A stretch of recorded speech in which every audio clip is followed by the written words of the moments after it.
ലോക റെക്കോർഡ് ലക്ഷ്യമിട്ട ഗായിക വൈക്കം വിജയലക്ഷ്മിയുടെ ഗായത്രി വീണ കച്ചേരി അല്പസമയത്തിനകം ആരംഭിക്കും. പരിപാടിയുടെ ഉദ്ഘാടന ചടങ്ങ് ഇപ്പോൾ നടന്നുകൊണ്ടിരിക്കുകയാണ്. അവിടെ നിന്നുള്ള ദൃശ്യങ്ങളാണ് നമ്മൾ കണ്ടുകൊണ്ടിരിക്കുന്നത്. സംഗീത ലോകത്തേക്ക് പുതിയ ഒരു കാൽവയ്പ് കൂടി നടത്തുകയാണ് ഈ ലോക റെക്കോർഡ് നേട്ടത്തിലൂടെ. ഒരുപക്ഷെ അതിനുള്ള ശ്രമത്തിലൂടെ വൈക്കം വിജയലക്ഷ്മി അനുവാദത്തോടുകൂടി ഞങ്ങളുടെ ഭദ്രദീപം തെളിയിച്ചിരിക്കുകയാണ്. ഇതിൻ്റെ റൂൾസ് പറയുന്നതിന് വേണ്ടി ഞാൻ ഞങ്ങളുടെ പ്രിയങ്കരനായ സുനിൽ സാറിന് ക്ഷണിക്കുന്നു.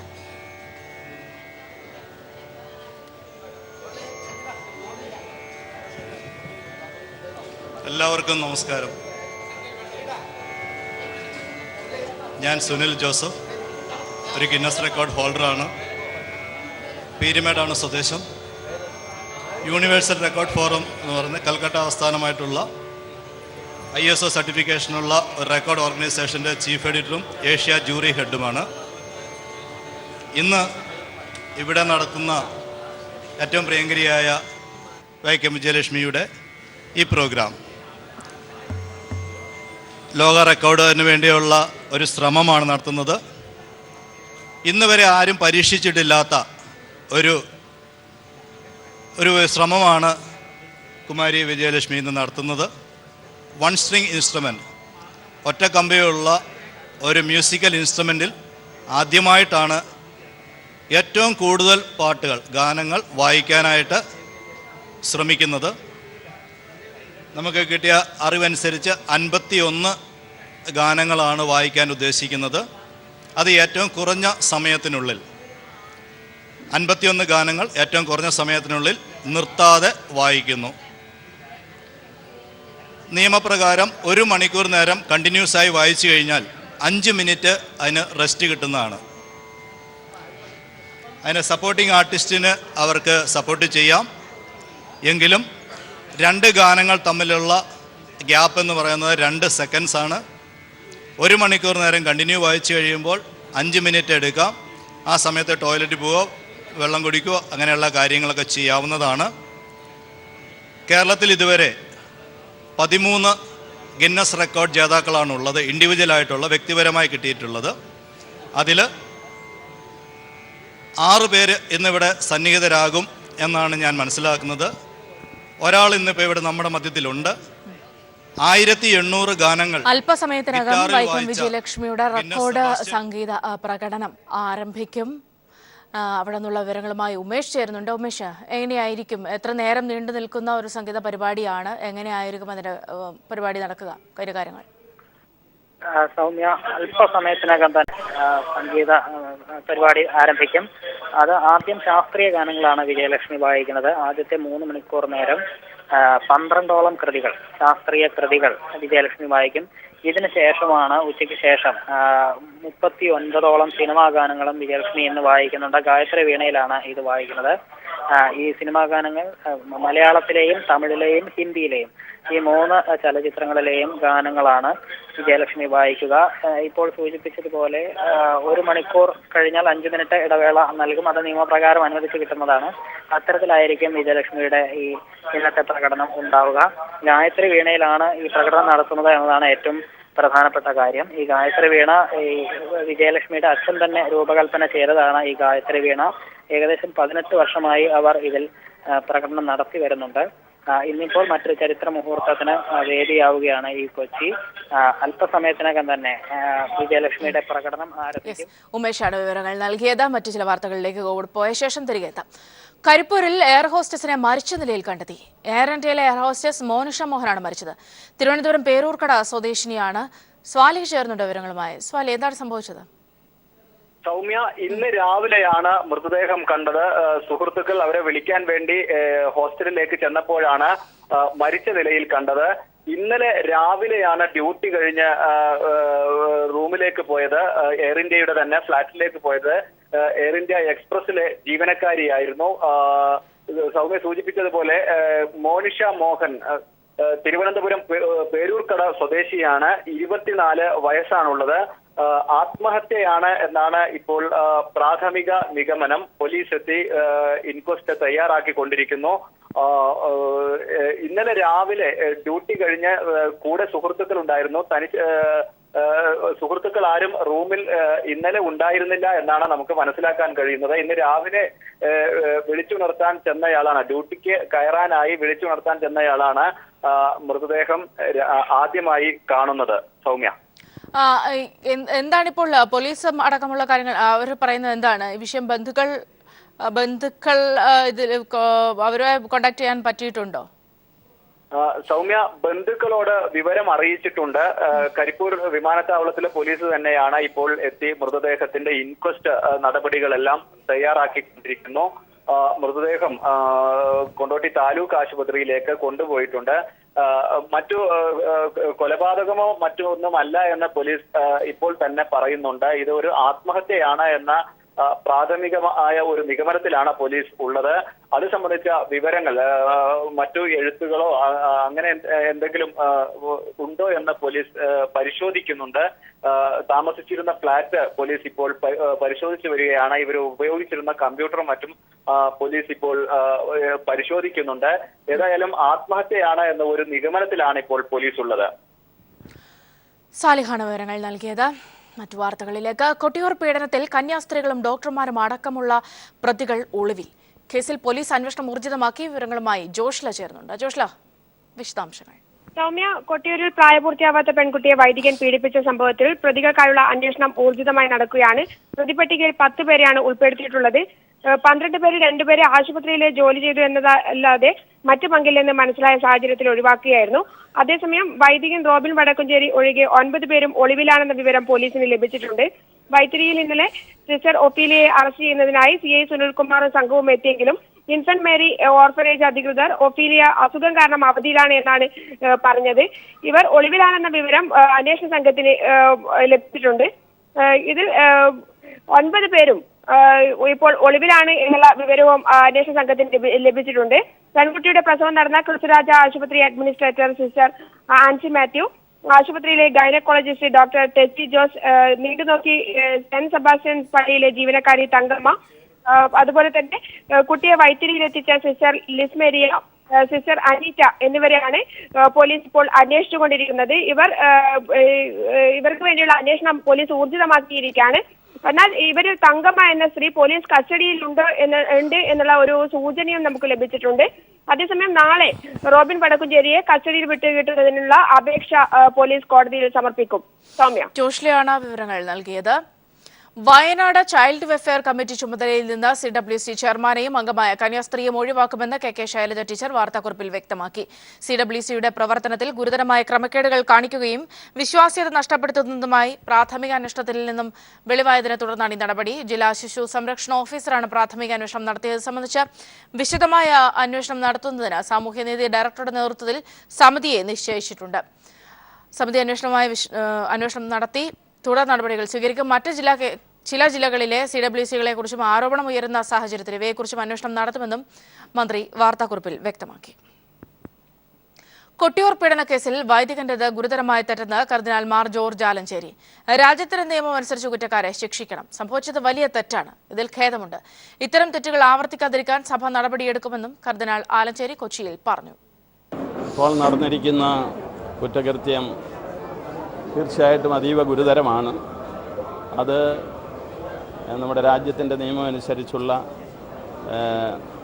നടപടിക്രമങ്ങൾക്കനുസരിച്ച് പരിശോധിച്ച് നിയമത്തിൻ്റേതായിട്ടുള്ള നടപടി ഉണ്ടാകേണ്ടതാണ്. അത് ആ രീതിയിൽ അതിനോടുള്ള എല്ലാ സഹകരണവും മാനന്തവാടി രൂപതയുടെ ഭാഗത്തു നിന്ന് ഉണ്ടാകുമെന്നും ബന്ധപ്പെട്ടവരത് നൽകുമെന്നും പറഞ്ഞിട്ടുണ്ട്. അപ്പോൾ അതാണ് ഇപ്പോഴത്തെ നമ്മുടെ പ്രധാനപ്പെട്ട ഒരു വിഷയം. തീർച്ചയായിട്ടും അത് വളരെ ഗുരുതരമായ ഒരു തെറ്റായിപ്പോയി. കുറ്റകൃത്യം വളരെ ഉണ്ടാകരുതായിരുന്നു. അതിൽ തീർച്ചയായിട്ടും അതിനോട് ബന്ധപ്പെട്ടവർക്കും സഭയ്ക്കുമൊക്കെ ദുഃഖമുണ്ട്, വേദനയുണ്ട്. അതും എല്ലാം ഇതിനകം നമ്മൾ പ്രകടിപ്പിച്ചു കഴിഞ്ഞു. വൈക്കം വിജയലക്ഷ്മിയുടെ ലോക റെക്കോർഡ് പ്രകടനം ആരംഭിച്ചിരിക്കുകയാണ്. തത്സമയ സംഭാഷണത്തിലേക്ക്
ലോക റെക്കോർഡ് ലക്ഷ്യമിട്ട് ഗായിക വൈക്കം വിജയലക്ഷ്മിയുടെ പ്രകടനം പുരോഗമിക്കുകയാണ്.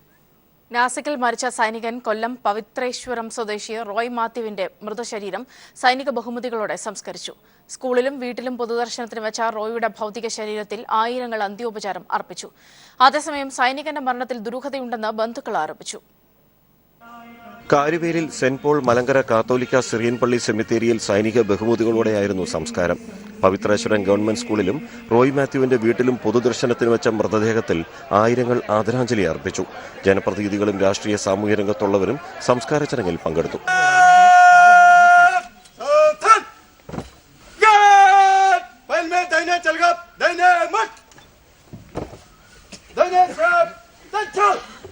വ്യാഴാഴ്ചയാണ് റോയ് മാത്യു മരിച്ച വിവരം വീട്ടുകാരെ അറിയിക്കുന്നത്. മേലുദ്യോഗസ്ഥനെതിരെ ഓൺലൈൻ മാധ്യമത്തിൽ പ്രതികരിച്ചതിനെ തുടർന്നുണ്ടായ മാനസിക സംഘർഷത്തിൽ റോയ് മാത്യു ആത്മഹത്യ ചെയ്തെന്നായിരുന്നു കരസേനയുടെ ഔദ്യോഗിക വിശദീകരണം. ഇത് റോയ് മാത്യുവിന്റെ വീട്ടുകാർ തള്ളിയിരുന്നു. അതേസമയം ബന്ധുക്കളുടെ പരാതിയിൽ കേസെടുത്ത പോലീസ് അന്വേഷണത്തിനായി നാസിക്കിലേക്ക് തിരിച്ചു. സൈനികനെ കാണാതാവുകയും പിന്നീട് മരിച്ച നിലയിൽ കണ്ടെത്തിയതിലും ദുരൂഹതയുണ്ടെന്ന് നാട്ടുകാരും ബന്ധുക്കളും ഒരുപോലെ ആരോപിച്ചു. ന്യൂസ് ബ്യൂറോ, കൊല്ലം. അന്തരിച്ച കൈരളി TV ഡയറക്ടർ ബോർഡ് അംഗവും മുൻ വൈദ്യുതി ബോർഡ് ചെയർമാനുമായ PS സിദ്ധാർത്ഥ മേനോന് ആയിരങ്ങളുടെ അന്ത്യാഞ്ജലി. മൃതദേഹം പൊതുദർശനത്തിന് വെച്ചിരിക്കുന്ന പുന്നപ്രയിലെ വീട്ടിൽ മുഖ്യമന്ത്രി പിണറായി വിജയൻ, മന്ത്രിമാർ, Kairali TV chairman Mammootty, managing director John Brittas തുടങ്ങിയ നിരവധി പ്രമുഖരെത്തി ആദരാഞ്ജലി അർപ്പിച്ചു. സംസ്കാരം ഇന്ന് വൈകിട്ട് 3-ന് പുന്നപ്രയിലെ വീട്ടുവളപ്പിൽ നടക്കും. പുന്നപ്രയിലെ വീട്ടിലെത്തി മുഖ്യമന്ത്രി പിണറായി വിജയൻ പരേതന് ആദരാഞ്ജലി അർപ്പിച്ചു. കുടുംബാംഗങ്ങളെ ആശ്വസിപ്പിച്ച മുഖ്യമന്ത്രി ഏറെ നേരം വീട്ടിൽ ചെലവഴിച്ചാണ് മടങ്ങിയത്. മന്ത്രിമാരായ തോമസ് ഐസക്, G സുധാകരൻ, P തിലോത്തമൻ തുടങ്ങിയവർ പുന്നപ്രയിലെ വീട്ടിലെത്തി അന്ത്യാഞ്ജലി അർപ്പിച്ചു. കൈരളി TVക്ക് വേണ്ടി chairman Padmashri Bharat Mammootty, managing director John Brittas, ഡയറക്ടർമാരായ VK Muhammad Ashraf, advocate CK Karunakaran, senior director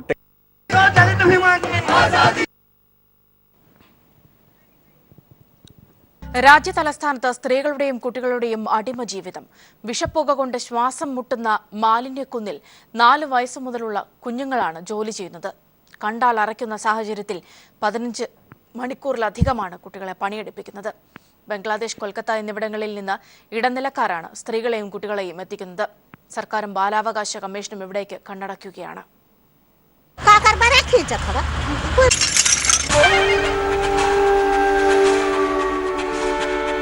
രാജ്യതലസ്ഥാനത്തെ മാലിന്യത്തിന്റെ മുക്കാൽ പങ്കും ദിനംപ്രതി നിക്ഷേപിക്കുന്ന ബെൽസ്വ.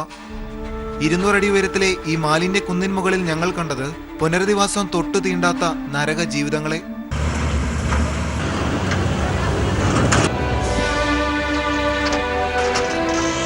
നായ്ക്കൾക്കും ഈച്ചകൾക്കുമൊപ്പം മത്സരിച്ച് മാലിന്യവണ്ടിയുടെ പുറകെ സ്ത്രീകളും കുട്ടികളും പായുന്നു. വിസർജ്യഗന്ധം മനം മടിപ്പിക്കുന്ന കൂനയിൽ നിന്ന് പുനരുൽപാദന വസ്തുക്കൾ തിരഞ്ഞു വിൽക്കാൻ അധ്വാനം.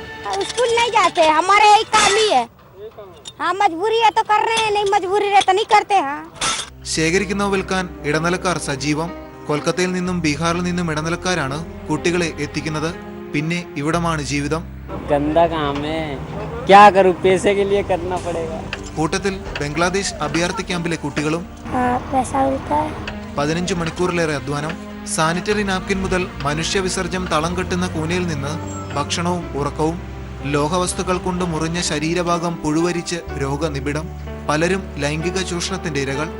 ദൃശ്യങ്ങൾ പകർത്തി തിരികെ പോരാൻ തുടങ്ങവേ അപ്രതീക്ഷിതമായി ലഭിച്ച ഓറഞ്ച് പങ്കുവയ്ക്കുന്ന പെൺകുട്ടികളെയാണ് കണ്ടത്.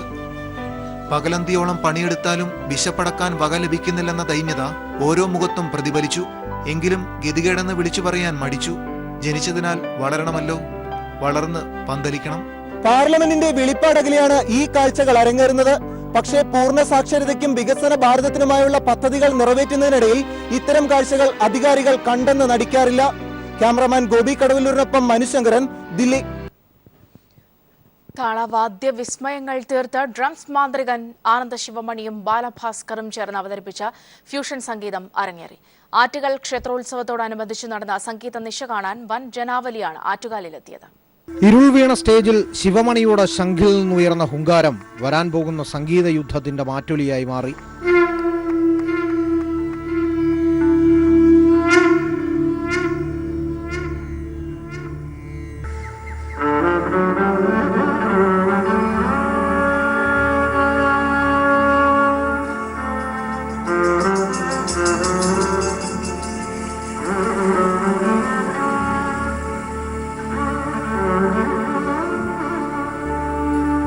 വിഘ്നേശ്വര സ്തുതിയോടെ ആരംഭിച്ച ഫ്യൂഷൻ സംഗീതത്തിൽ ബാലഭാസ്കർ ഇലക്ട്രിക് വയലിൻ കൊണ്ട് അക്ഷരാർത്ഥത്തിൽ മാന്ത്രികത തന്നെ തീർത്തു.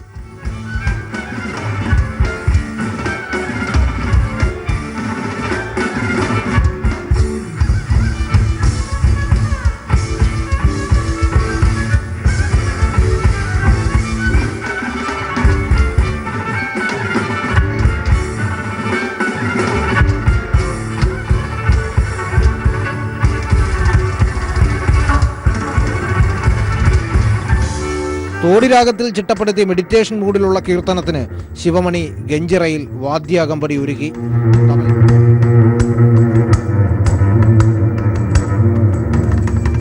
തബലയും ഗിറ്റാറും എല്ലാം ചേർന്ന ഫ്യൂഷൻ രാവ് ആറ്റുകാൽ ദേവിക്കുള്ള സംഗീതാർച്ചനയായി മാറി. News bureau, Thiruvananthapuram.